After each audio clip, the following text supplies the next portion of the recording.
comes to addressing security gaps. I can't imagine they want their customers to spend more money to solve these issues.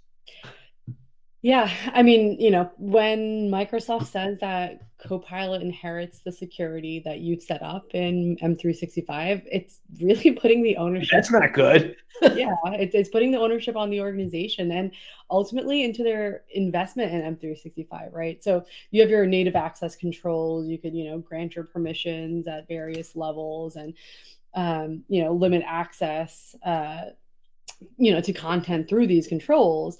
And actually, they've, as late as last month, they've introduced new temporary measures because, they understand with Copilot, granting so much access to data, they've actually added some new temporary measures so that you can disable, Copilot access to specific sites in the interim while you sort out the permissions debacle.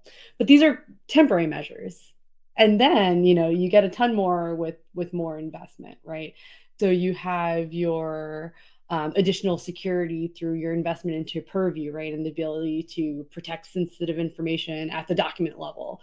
Or you have, the protections from Intune and the ability to manage, the flow and storage of data on personal or unmanaged devices.